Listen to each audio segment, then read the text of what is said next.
देखिए आप लोग, आज 6.4 पर में है ना। Yes sir. क्या है? यदि एक त्रिभुज की तीनों भुजाएं दूसरे त्रिभुज के तीनों भुजाओं के समानुपाती हो तो संगत कोण बराबर होती है, अर्थात त्रिभुज समरूप होती है। मतलब क्या, इसमें एक त्रिभुज का संगत भुजा दूसरे त्रिभुज के संगत भुजा का समानुपात दिया है, तो बोलता है क्या, जो संगत कोण बराबर होता है साबित करने के लिए, अर्थात त्रिभुज समरूप होता है। जब ये संगत कोण बराबर होगा तो त्रिभुज क्या हो जाएगा? समरूप। समरूप होने का दो नियम है, संगत कोण बराबर, संगत भुजा समानुपाती। सबसे पहले दो ट्रायंगल ड्रॉ कर लीजिए, ए बी सी।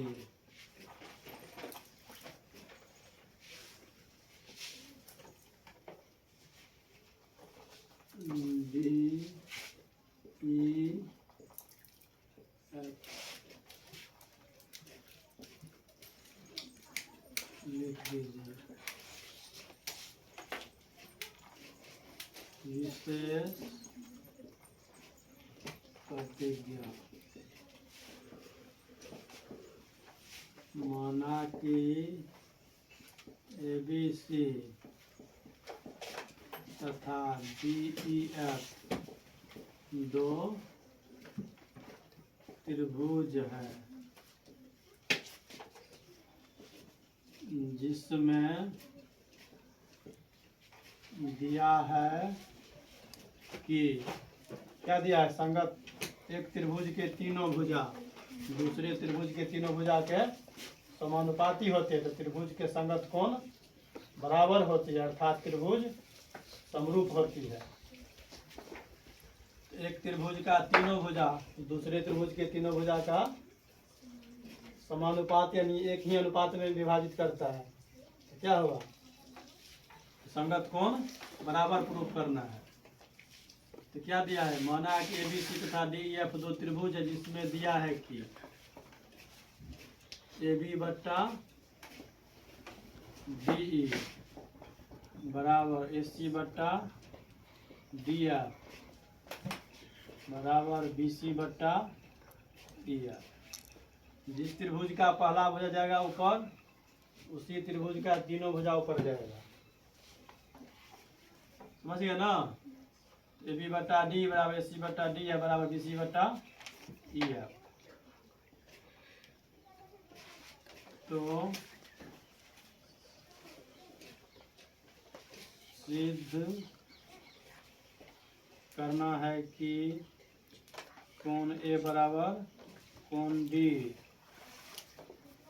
कोण B बराबर कोण E, कोण C बराबर कोण F,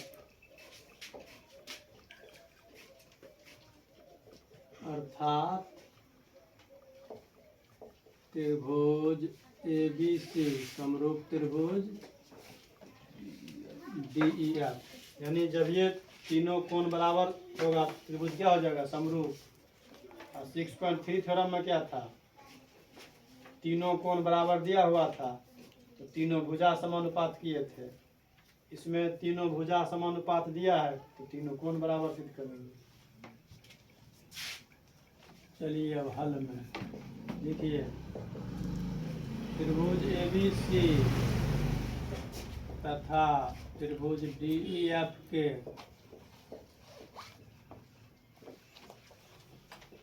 समरूप होने के तीन चरण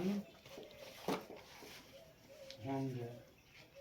क्या हो जाएगा? AB बराबर DE, AB छोटा है DE, AB बड़ा है DE। जैसा था ना 6.3 में, 3 चरण, वैसे भी इसमें 3 चरण होगा। ए बी बराबर डी, ए बी छोटा है डी, ए बी बड़ा है डी, तो बता दिए पहले 6.3 में।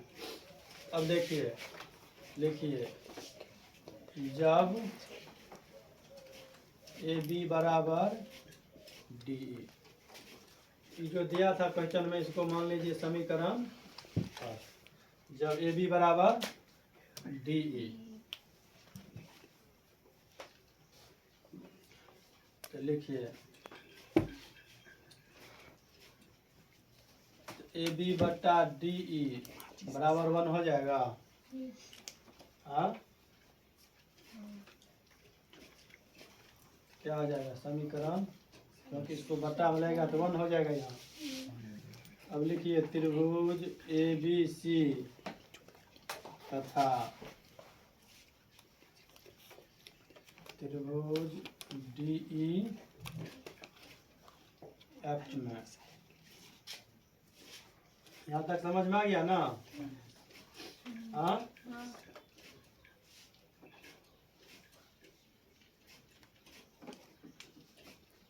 चलिए ए बी सी तथा डी ई एफ में लिख दीजिए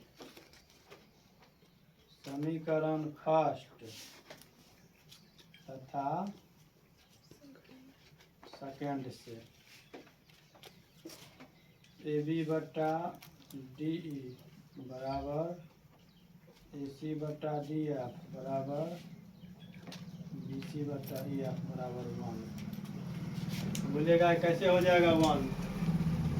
यहाँ ए बी बट्टा डी बी बराबर 1 है, यहाँ ए बी बट्टा डी का मान 1 रखेगा, तब बोलिएगा तब ए बी बट्टा डी बी हट जाएगा, तो ए सी बट्टा डी एफ बी सी बट्टा ई एफ रह जाएगा। अब फिर हम लिख देंगे समीकरण सेकंड से 1 बराबर ए बी बट्टा डी बी, बात बराबर हो जाएगा। इसीलिए सब तीनों के बराबर में क्या आ जाएगा 1। अब देखिए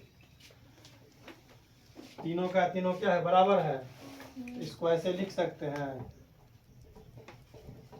ए बी बट्टा डी ई बराबर 1, ए सी बट्टा डी एफ बराबर 1, बी सी बट्टा ई एफ बराबर 1, ठीक है ना?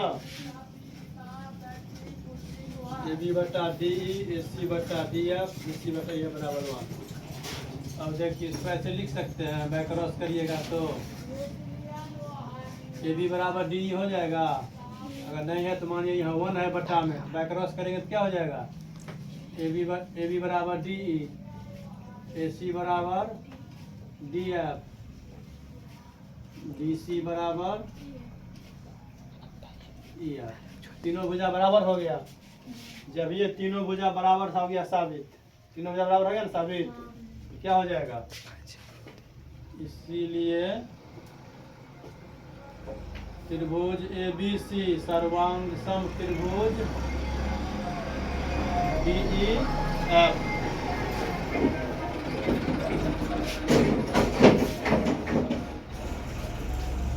ए बी सी सर्वांग सम त्रिभुज डी ई कौन रूल से? S S S. अब समझ गए ना?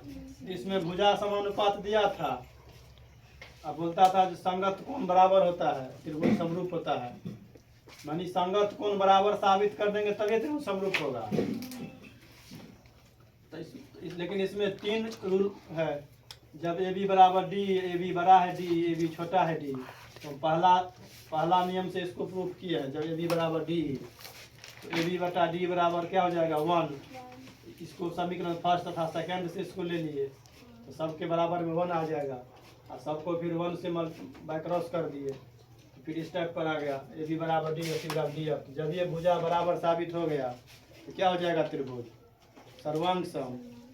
एस एस सर्वांग समता नियम 9th में पढ़े थे।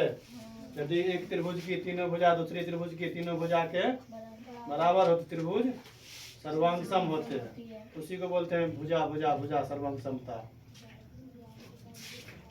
जब ये त्रिभुज हो गया सर्वांग सम, क्या हो जाएगा? इसका संगत कोण क्या हो जाएगा? बराबर। कोण ए बराबर कोण बी, कोण बी बराबर कोण ई, कोण सी बराबर कोण एफ। कैसे हो जाएगा? ये सब हो जाएगा सीपी से। हो गया ना? अतः त्रिभुज ABC समरूप त्रिभुज DEF हो गया साबित। देखिए तो पहला चरण हो गया। दूसरा में है AB छोटा है DE से, इसका फिर कल कर देंगे। आज करिएगा इसी में, वीडियो बहुत लंबा हो जाएगा। हाँ, इसीलिए इसको फिर नेक्स्ट वीडियो में इसको दे देंगे, फिर उससे नेक्स्ट इसमें दे देंगे इसको। ठीक है।